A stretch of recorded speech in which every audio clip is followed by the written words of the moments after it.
এমন এক সময় আসলো যখন আল্লাহ রব্বুল আলামিন তার খলিল হজরত ইব্রাহিম আলাইসাল্লামকে প্রচণ্ড পরিমাণ ধন সম্পত্তি দান করেছিলেন। অসম্ভবপূর্ণ গরু ছাগল ইত্যাদি দান করলেন। একবার আল্লাহ তাআলা ফেরেশতাদেরকে ডেকে বললেন, ইব্রাহিম আমার বন্ধু, সে সবসময় আমার ইবাদত করে। এই বিষয়ে ফেরেশতাগণ বললেন, ইয়া আল্লাহ, আপনি যাকে এত পরিমাণে ধন সম্পত্তি দিবেন সে তো আপনিতেই আপনার ইবাদত করবে। আপনি যদি আপনার নিয়ামত ও ধন সম্পদ তার কাছ থেকে ছিনিয়ে নেন তাহলে ইব্রাহিম আর আপনার ইবাদত করবে না। তখন আল্লাহ রব্বুল আলামিন বললেন, তোমরা যাও গিয়ে আমার খলিলকে পরীক্ষা নাও। তারপর একজন ফেরেশতা হজরত ইব্রাহিম আলাইসাল্লামের পরীক্ষা নেওয়ার জন্য তার দরবারে এসে উপস্থিত হলেন। সে সময় হজরত ইব্রাহিম আলাইসাল্লাম মাঠে ছাগল চড়াচ্ছিলেন। তারপর একজন ফেরেশতা শস্য খেতে লুকিয়ে থাকলেন এবং উচ্চ আওয়াজে এই জিকিরটি শুরু করে দিলেন, সুবহানাল্লাহ, আলহামদুলিল্লাহ, লা ইলাহা ইল্লাল্লাহু, আল্লাহু আকবার। এটা শুনে হজরত ইব্রাহিম আলাইসাল্লাম বলতে লাগলেন, কে আমার রবের নাম নিচ্ছে? কে এত সুন্দর আওয়াজ দিয়ে আমার রবের জিকির করছে? তারপরে তিনি সেই লোকটিকে খুঁজতে লাগলেন। অনেকক্ষণ খুঁজাখুঁজির পর তিনি সেই ফেরেশতাকে দেখতে পেলেন, যে কিনা মানুষ রূপে তার পরীক্ষা নিতে এসেছিলেন। তখন তিনি তাকে দেখে বলতে শুরু করলেন, তুমি কি আমার রবের জিকির করছো? তখন সে উত্তর দিল, হ্যাঁ, আমি জিকির করছিলাম। ইব্রাহিম আলাইসাল্লাম বললেন, আরও একবার জিকির করো না, যা আপনি কিছুক্ষণ আগে করেছিলেন। তখন ফেরেশতা বললেন, হে ইব্রাহিম, প্রথমে আমি আমার ইচ্ছায় জিকির করেছিলাম, কিন্তু এখন আপনি জিকির করতে বলেছেন। এ জিকির করার জন্য আপনি আমাকে কিছু দিতে হবে, অর্থাৎ জিকিরের পরিবর্তনে আমার কিছু জিনিস প্রয়োজন। তখন ইব্রাহিম আলাইসাল্লাম বললেন, বলো তোমার কি প্রয়োজন? তুমি জিকির করার পরিবর্তে আমার কাছ থেকে কি নিবে? ফেরেশতা বলল, আপনার যতগুলো ছাগল রয়েছে, যদি আপনি আপনার সমস্ত ছাগলগুলো আমাকে দিয়ে দেন তাহলে আমি আল্লাহর জিকির করতে রাজি আছি। ইব্রাহিম আলাইসাল্লাম বললেন, তোমার এতটুকু প্রয়োজন? যাও, আমি আমার সম্পূর্ণ ছাগল তোমাকে দিয়ে দিলাম। যাও, এখন তুমি আমাকে আমার রবের জিকির শোনাও। তারপর সে ফেরেশতা আবারও আল্লাহ রব্বুল আলামিনের জিকির করলেন। ইব্রাহিম আলাইসাল্লাম বললেন, আমাকে আরও একবার জিকির শোনাও। ফেরেশতা আবারও একবার জিকির করে শোনালো। তখন ইব্রাহিম আলাইসাল্লাম বললেন, আরও একবার শুনিয়ে দাও। তখন মানুষরূপী ফেরেশতা বলল, এর জন্য মূল্য আদায় করতে হবে। আপনার গায়ে মহিষ ছাগল সবকিছু আমাকে দিয়ে দিন, তাহলে আমি আপনাকে জিকির শোনাতে পারি। তিনি বললেন, ঠিক আছে, আমার সম্পূর্ণ গায়ে মহিষ ছাগল তোমার হলো। আমাকে শুধুমাত্র আরও একবার আমার রবে জিকির শোনাও। আবারও ফেরেশতা জিকির শুরু করলো, সুবহানাল্লাহ, আলহামদুলিল্লাহ, লা ইলাহা ইল্লাল্লাহু, আল্লাহু আকবার। এটা শুনে ইব্রাহিম আলাইসাল্লাম কখনো চটপট করছেন, কখনো কান্না করছেন, আবার কখনো কখনো জমিনে গড়াগড়ি দিতে লাগলেন। আবারও ইব্রাহিম আলাইসাল্লাম বললেন, আরও একবার আমাকে শুনিয়ে দাও। তখন ফেরেশতা বললেন, হে ইব্রাহিম, ছাগল আমি নিয়ে নিয়েছি, গরু এবং মহিষ নিয়ে নিয়েছি, এখন উট বাকি আছে, আমি এগুলো নিয়ে নিব, তারপরে আমি আপনাকে জিকির শোনাবো। ইব্রাহিম আলাইসাল্লাম বললেন, তুমি শুধুমাত্র আমাকে জিকির শোনাও আর আমার সব কিছু নিয়ে নাও। অবশেষে যখন সব কিছু নিয়ে নিলেন তখন সেই ফেরেশতা জিকির করা বন্ধ করে দিল। হজরত ইব্রাহিম আলাইসাল্লাম অনুরোধ করলেন, একবার আবারও আমার রবের নাম নিয়ে নাও। তখন ফেরেশতা বলল, এখন তোমার কাছে দেওয়ার মতো কি আছে? আমি তো সমস্ত কিছু নিয়ে নিয়েছি। ইব্রাহিম আলাইসাল্লাম বললেন, গরু ছাগল এবং মহিষ চড়ানোর জন্য তোমাকে তো একজন মানুষের প্রয়োজন, তো তুমি এমনটা করো, তুমি তার জন্য আমাকে রেখে দাও। আমি তোমার কাছে রুজি চাইব না, কোনো খাবারও চাইব না, তুমি শুধু আমাকে আমার রবের জিকির শোনাবে, আর আমি রাখাল রূপে তোমার পশুগুলো ছড়িয়ে দিব। এটি শুনে ফেরেশতার চোখে পানি চলে আসলো, আর তিনি ইব্রাহিম আলাইসাল্লামকে বুকে জড়িয়ে ধরলেন আর বললেন, আমি আপনার পরীক্ষা নিয়েছিলাম, আমি কোনো মানুষ নই, বরং আমি একজন ফেরেশতা। আপনি অবশ্যই এর যোগ্য যে আল্লাহ তাআলা আপনাকে খলিল অর্থাৎ বন্ধু বানায়। সুবহানাল্লাহ। বন্ধুরা, আসলে এখান থেকে জেনে নেই যে হজরত ইব্রাহিম আলাইসাল্লাম খলিলুল্লাহ উপাধি কেন পেয়েছিলেন। হজরত ইব্রাহিম আলাইসাল্লামের অভ্যাস ছিল যে তিনি সবসময় আত্মীয়দেরকে নিয়ে খাদ্য খেতেন, অর্থাৎ তিনি একা একা খাবার খেতেন না, কোনো আত্মীয়কে বাড়িতে নিয়ে এসে তারপরে তিনি খাবার খেতেন। একবার তিনি আত্মীয়র খুঁজে বাড়ি থেকে বের হয়ে গেলেন, কিন্তু সেদিন তিনি কাউকে খুঁজে পেলেন না যাকে কিনা আত্মীয় বানিয়ে বাড়িতে নিয়ে আসবেন। এজন্য তিনি বাড়িতে ফিরে আসলেন। যখন তিনি বাড়ির ভিতরে প্রবেশ করলেন তখন তিনি দেখতে পেলেন যে বাড়িতে একজন লোক দাঁড়িয়ে আছে। তিনি তাকে জিজ্ঞাসা করলেন, হে আল্লাহর বান্দা, তোমাকে আমার বাড়ির ভিতরে প্রবেশ করার অনুমতি কে দিয়েছে? সে উত্তর দিল যে এই বাড়ির আসল মালিক, সে তিনি জিজ্ঞাসা করলেন, তুমি কে? সে বলল, আমি মালাকুল মউত, আর আমাকে আল্লাহ তাআলার একজন বান্দার কাছে এর জন্য পাঠিয়েছেন, যাতে করে আমি তাকে এর সুসংবাদ দিতে পারি যে আল্লাহ তাআলা তাকে নিজের খলিল বানিয়ে নিয়েছে। এটি শুনে হযরত ইব্রাহিম আলাইহিস সালাম বললেন, তাহলে অবশ্যই আপনি আমাকে এটা বলুন যে সেই সৌভাগ্যবান ব্যক্তিটিকে। আল্লাহর কসম, সে পৃথিবী যেখানেই থাকুক না কেন, আমি তার কাছে গিয়ে মুলাকাত করব, তারপর আমি আমার বাকি জীবন তার পদতলে কাটিয়ে দিব। এটা শুনে মালাকুল মউত বললেন, সে ব্যক্তিটি আর কেউ নয়, সেটি হলো আপনি নিজেই। তিনি আবারও বললেন, সত্যিকারে আমি কি সেই ব্যক্তি? মালাকুল মউত বললেন, হ্যাঁ, আপনি সেই ব্যক্তি।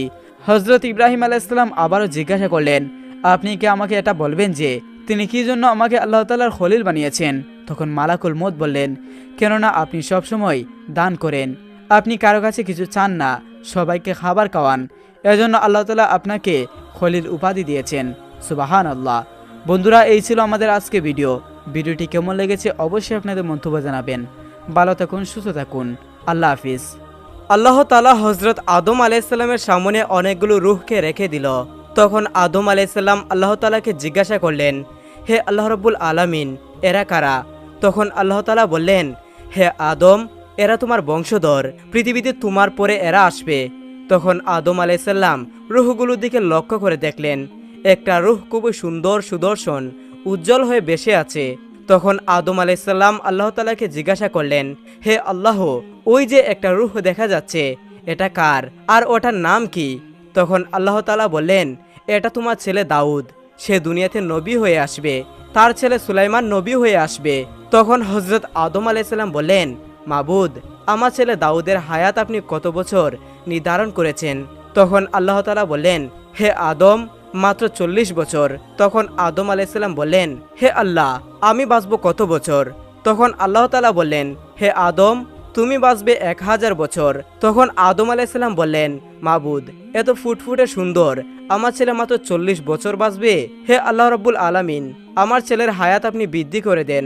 তখন আল্লাহ তাআলা বললেন, হে আদম, বাড়ানো যাবে না, তার হায়াত খাতায় লেখা হয়ে গেছে, কলম তুলে নেওয়া হয়েছে, আর কালি শুকিয়ে গিয়েছে, আর কিছুই করা যাবে না। তখন আদম আলাইহিস সালাম বললেন, হে মাবুদ, আমাকে কেন 1000 বছর হায়াত দিলেন? আমার এই সুন্দর ফুটফুটে ছেলেটাকে মাত্র 40 বছর হায়াত কেন দিলেন? ও মাবুদ, আমার 1000 বছরের দরকার নেই, আমার 1000 বছর থেকে 60 বছর আমি আমার ছেলেকে দিয়ে দিলাম। হযরত দাউদ আলাইহিস সালামের ইন্তেকালের কিছুদিন আগে হযরত জিবরাইল আলাইহিস সালাম একটি রহস্যময় সিন্দুক হাতে নিয়ে তার দরবারে উপস্থিত হলেন। এরপর হযরত জিবরাইল আলাইহিস সালাম বললেন, হে আল্লাহর মনোনীত খলিফা, আপনি রাজসভায় ঘোষণা দিন, এই সিন্দুকের ভিতরে কি রয়েছে তা যে ব্যক্তি সঠিকভাবে বলতে পারবে তাকে খেলাফতের উত্তরাধিকারী হিসেবে মনোনীত করা হবে। তারপর হযরত দাউদ আলাইহিস সালাম হযরত জিবরাইল আলাইহিস সালামের নির্দেশ অনুযায়ী নিজের 15 জন পুত্র ও বনি ইসরায়েলের সকল মানুষদেরকে একত্রিত করে একটি সমাবেশ ডেকেছিলেন। সবার উদ্দেশ্যে জিজ্ঞাসা করলেন, কিন্তু এতজনের মধ্যেও কেউ সঠিক উত্তর দিতে সক্ষম হলো না। সর্বশেষে তার ছোট ছেলে হযরত সুলাইমান আলাইহিস সালাম বললেন, হে পিতা, আপনি যদি আদেশ করেন আমি এই রহস্য বলতে পারি। তখন হযরত দাউদ আলাইহিস সালাম ছেলের এই মন্তব্যে খুশি হলেন এবং তাকে উপস্থিত জনতার সম্মুখে সিন্ধুকের ভিতরে খবর বলার জন্য আদেশ দিলেন। অতঃপর সুলাইমান আলাইহিস সালাম প্রথমে আল্লাহ রাব্বুল আলামিনের নাম মুখে উচ্চারণ করলেন, তারপর বললেন, বাইশব, সিন্ধুকের মধ্যে আছে হাতের একটি আংটি, একটি চাবুক ও একটি চিঠি। এই কথা শুনে হযরত দাউদ আলাইহিস সালাম সকলের সামনে সিন্ধুকটি খোলার আদেশ দিলেন। দেখলেন সত্যি ওর মধ্যে 3টি জিনিস রয়েছে। তখন তিনি সবাইকে উদ্দেশ্য করে বললেন, তোমরা কেউ কি বলতে পারবে এই চিঠির মধ্যে কি লেখা রয়েছে? এ কথাতেও কেউ উত্তর দিতে পারল না। তখন সুলাইমান আলাইহিস সালাম বললেন, আব্বাজান, আপনি যদি আদেশ প্রদান করেন তাহলে আমি বলতে পারবো। তখন দাউদ আলাইহিস সালাম বললেন, বলো, চিঠির বিষয়বস্তু কি? হযরত সুলাইমান আলাইহিস সালাম বললেন, চিঠির মধ্যে 5টি বিষয় উল্লেখ করা হয়েছে, ঈমান, প্রেম, বুদ্ধি, শালীনতা ও শক্তি।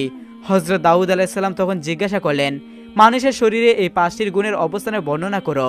হযরত সুলাইমান আলাইহিস সালাম তখন বললেন, ঈমান ও প্রেমের অবস্থা হচ্ছে মানুষের অন্তরে, বুদ্ধির অবস্থান হলো মস্তিষ্কে, শালীনতা ও লজ্জাবোধের অবস্থান হলো চোখ ও মুখে, শক্তির অবস্থান হলো হাড্ডিতে। অতঃপর হযরত দাউদ আলাইহিস সালাম সিন্ধুকে রক্ষিত বস্তুসমূহের রহস্য উদ্ঘাটনের জন্য সুলাইমান আলাইহিস সালামকে ধন্যবাদ দিলেন। এবং তাকে তার উত্তরাধিকারী বলে ঘোষণা দিলেন এবং সুলাইমান আলাইহিসসালামকে নিজ আসনে বসিয়ে এক বিদায় বক্তৃতায় সকলের নিকট থেকে ন্যায় অন্যায় ও ভুল ত্রুটির জন্য ক্ষমা চেয়ে নিলেন। তারপর তাদেরকে শেষ হেদায়েতের জন্য তওবা করলেন। তখন দাউদ আলাইহিসসালাম আংটিটি সুলাইমান আলাইহিসসালামকে পরিয়ে দিলেন। এটি হলো বেহেশতের আংটি। এটি যার হাতে থাকবে সে যা চাইবে তা অর্জন করতে পারবে এবং যে পাথরটি আছে তাতে দৃষ্টি করলে সারা পৃথিবীর মধ্যে যেখানে ইচ্ছা সেখানে অবস্থান করতে পারবেন। এছাড়া আংটির গুণে সারা পৃথিবীর সকল প্রাণী তার বসে থাকবে, এমনকি বাতাস আগুন পর্যন্ত তার আনুগত্য করবে। কিন্তু কেউ যদি এই আংটিটি অবৈধভাবে নিয়ে নেয় তবে সে ও তার পরিবারবর্গ অপদস্থ হয়ে মৃত্যুবরণ করবে। দ্বিতীয় জিনিসটি হলো চাবুক। এটি দিয়ে যে কোনো অন্যায় দমনে প্রেরণ করলে অন্যায়কারী যত শক্তিশালী হোক না কেন তাদেরকে ধরাশায়ী করে বেশি সময় লাগবে না। যদি ক্ষুদ্র যুদ্ধক্ষেত্রে প্রেরণ করা হয় তবে এ চাকুর বরকতে এখানে আর লক্ষ্য চাবুক জামাত হয়ে কাজ করবে। প্রয়োজন বুঝে একটি মারাত্মক রূপ নিয়ে বিলম্ব করবে না। নেই বিচারের ক্ষেত্রে চাবুকে নিজে কাজ করে যাবে। আরও অনেক গুণ চাবুকের মধ্যে নিহিত আছে যা প্রয়োজনের সময় প্রকাশ পাবে। হজরত দাউদ আলাইহিসসালাম সুলাইমান আলাইহিসসালামকে আংটি পরিয়ে দেওয়ার পরে চাবুকটি তার হাতে দিলেন। সবশেষে দাউদ আলাইহিসসালাম বলেন, চিঠির মধ্যে যে 5টি বিষয়ের কথা উল্লেখ করা হয়েছে তাদের উদ্দেশ্য হলো আল্লাহ রাব্বুল আলামিন খেলাফত ও রাজত্ব পরিচালনার ক্ষেত্রে উক্ত 5টি গুণাগুণ দ্বারা বিচার করে এবং তার আশ্রয় নিয়ে সর্বক্ষেত্রে অগ্রসর হতে হবে। উক্ত গুণাগুণের আশ্রয় ছাড়া পবিত্র আশ্রয় নিলে খলিফা নিজের ধ্বংস নিজেই ডেকে আনবে। এই ইঙ্গিত প্রদানের জন্য উক্ত বিষয়সমূহ লিপিবদ্ধ করা হয়েছে। একথা বলে তিনি মুনাজাত করলেন। হজরত দাউদ আলাইহিসসালামের বয়স যখন 120 বছর তখন একদা হজরত আজরাইল আলাইহিসসালাম এসে তার সাথে সাক্ষাৎ করলেন। হজরত আজরাইল আলাইহিসসালাম প্রথমে তাকে সালাম দিলেন, অতঃপর নিজ পরিচয় প্রদান করেন। হজরত দাউদ আলাইহিসসালাম তখন তার আগমনের কারণ জিজ্ঞাসা করেন। হজরত আজরাইল আলাইহিসসালাম বললেন, আমি আপনার জান কবজ করতে এসেছি। হজরত দাউদ আলাইহিসসালাম তখন বললেন, ঠিক আছে ভাই আজরাইল, আপনি একটু সময় অপেক্ষা করেন, আমি অজু করে 2 রাকাত নামাজ আদায় করে আসি। তখন আজরাইল আলাইহিসসালাম বললেন, নির্দিষ্ট সময় পূর্বে যদি নামাজ আদায় করতে পারেন তবে চেষ্টা করুন। হজরত দাউদ আলাইহিসসালাম তখন তাড়াতাড়ি অজু সমাধা করে নামাজে দাঁড়াতে থাকেন। এমন সময় আজরাইল আলাইহিসসালাম তার জান কবজ করে নিলেন। পবিত্র কুরআনে উল্লেখ আছে, মৃত্যুর ক্ষেত্রে পূর্বকাল সময় দেওয়ার সময় নেই, এমনকি নবীদের ক্ষেত্রেও নয়, কেননা তা কাটায় কাটায় নির্ধারিত সময় সম্পূর্ণ হবে। হজরত দাউদ আলাইহিসসালামের জানা যায় আল্লাহ পাক ফেরেশতাগণ দ্বারা একটি বেহেশতি শিকল হজরত দাউদ আলাইহিসসালামের মসজিদের সম্মুখে ঝুলিয়ে রেখেছিলেন। এই শিকলের রং সূর্যের মতো উজ্জ্বল ছিল আর ওঠার ভিতরে কতগুলো অলৌকিক গুল ছিল। কারণবশত এই দুনিয়াতে বালা মুসিবত নাজিল হওয়ার পূর্বক্ষণে ওই শিকলের একটি অদ্ভুত আওয়াজ হতো। তা শুনে হজরত দাউদ আলাইহিসসালাম বুঝতে পারতেন যে এটা কোনো বালা মুসিবতের পূর্ব লক্ষণ। তাছাড়া কোনো কঠিন রোগাক্রান্ত ব্যক্তি আল্লাহর নাম নিয়ে ওই শিকল স্পর্শ করা মাত্র তার রোগ আরোগ্য হয়ে যেত। কথিত আছে যে হজরত দাউদ আলাইহিসসালামের ইন্তেকালের পরেও বহুদিন উক্ত শিকলটি ওই অবস্থায় ছিল।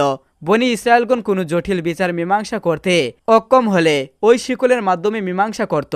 এটা নিয়ম ছিল এমন যে প্রথমে বাদীকে বলা হতো উক্ত শিকলটি স্পর্শ করতে। বাদী সত্যবাদী হলে তা স্পর্শ করতে পারত, আর বাদী সত্যবাদী না হলে তা স্পর্শ করতে পারত না।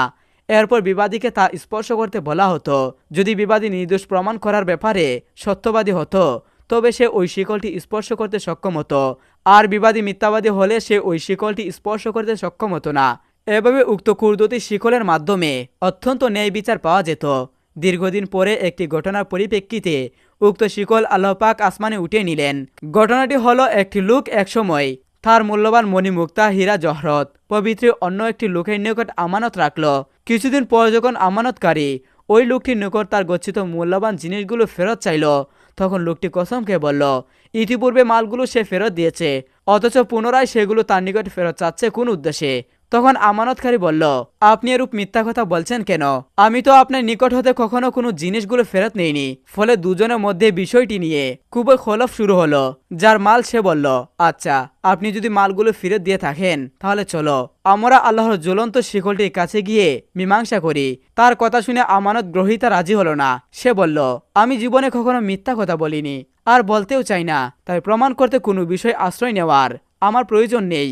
একদা রাসূল সাল্লাল্লাহু আলাইহি সাল্লাম হযরত ফাতেমা রাদিয়াল্লাহু তাআলা আনহাকে ডেকে বললেন, হে ফাতেমা, এই মদিনায় একজন কাঠুরিয়া স্ত্রী থাকে। সে এমন একটি আমল করে যে আমলের কারণে সে তোমার পূর্বে জান্নাতে প্রবেশ করবে। রাসূল সাল্লাল্লাহু আলাইহি সাল্লামের এই কথা শুনে হযরত ফাতেমা রাদিয়াল্লাহু তাআলা আনহা বললেন, আব্বাজান, এটা কিভাবে সম্ভব? আমি জান্নাতের সকল মহিলাদের সর্দারনি। কিভাবে কোনো মহিলা আমার পূর্বে জান্নাতে প্রবেশ করবে? জান্নাতে পূর্বে প্রবেশ করার আকাঙ্ক্ষা সকলেরই রয়েছে। আব্বাজান, দয়া করে আমাকে সেই কাটুরিয়া স্ত্রীর ঠিকানা বলুন, যাতে আমি দেখে আসতে পারি সে কি এমন আমল করে যে আমলের কারণে সে আমার পূর্বে জান্নাতে প্রবেশ করবে।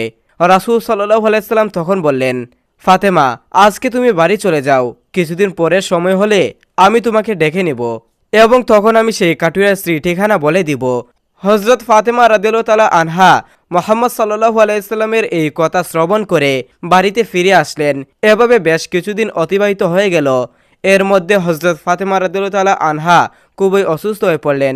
একদিকে তিনি ছিলেন অসুস্থ, অন্যদিকে একাধারে 3 দিন যাবৎ তার বাড়িতে কোনো খাবার ছিল না। খাবার না খেয়ে অসুস্থতার কারণে হজরত ফাতেমা রাদিয়াল্লাহু তাআলা আনহা অত্যন্ত দুর্বল হয়ে পড়লেন। হজরত আলী রাদিয়াল্লাহুর হাতে তখন এমন কোনো অর্থও ছিল না যার মাধ্যমে তিনি খাবার ক্রয় করে আনতেন। 3 দিন অতিবাহিত হওয়ার পর ফাতেমা রাদিয়াল্লাহু তাআলা আনহা আলী রাদিয়াল্লাহুর হাতে একটি কাপড় দিয়ে বললেন, হে আমার প্রিয় স্বামী, আপনার হয়তো মনে আছে আব্বাজান মুহাম্মদ সাল্লাল্লাহু আলাইহি সাল্লাম আমাকে বিয়ের সময় এই কাপড়টি হাদিয়া দিয়েছিলেন। এটি অত্যন্ত বরকতময় একটি কাপড়। আমার মন চাচ্ছে না যে এই কাপড়টি আমি বিক্রি করে দেই, কিন্তু তারপরেও যেহেতু আমাদের ঘরে 3 দিন যাবৎ কোনো খাবার নেই, তাই আপনাকে আমি এই বরকতময় কাপড়টি দিচ্ছি। আপনি এটি বাজারে বিক্রি করে এর মূল্য দিয়ে বাজার থেকে কিছু খাবার ক্রয় করে নিয়ে আসুন। হজরত আলী রাদিয়াল্লাহু আনহু সেই কাপড়টি হাতে নিয়ে বাজারের দিকে রওনা করলেন। তিনি কাপড়টি নিয়ে বাজারে পৌঁছালেন, কিন্তু সেটিকে বিক্রি করার জন্য অনেক ক্রেতাকে দেখালেন, কিন্তু কাপড়টি অত্যন্ত পুরাতন হওয়ায় কেউ তা ক্রয় করার জন্য আগ্রহ দেখাচ্ছিল না। এই কারণে আলী রাদিয়াল্লাহু আনহু একেবারেই নিরাশ হয়ে পড়লেন। তখন তিনি মহান আল্লাহ তাআলা দরবারে ফরিয়াদ করলেন, হে রাব্বুল আলামিন, এই কাপড়টি অত্যন্ত পুরাতন, তাই এটি ক্রয় করার জন্য কোনো ক্রেতা আগ্রহ দেখাচ্ছে না। আজ 3 দিন যাবৎ মুহাম্মদ সাল্লাল্লাহু আলাইহি সাল্লামের কলিজার টুকরা হযরত ফাতেমা, হাসান ও হুসাইন না খেয়ে আছে। হে আল্লাহ রাব্বুল আলামিন, আজকে যদি এই কাপড়টি বিক্রি না করে আমি খাবার নিয়ে না যেতে পারি, তাহলে আজকেও তাদেরকে না খেয়ে থাকতে হবে। হে আল্লাহ রাব্বুল আলামিন, আপনি এই কাপড়টি ক্রয়ের জন্য একজন ক্রেতাকে ব্যবস্থা করে দিন। হযরত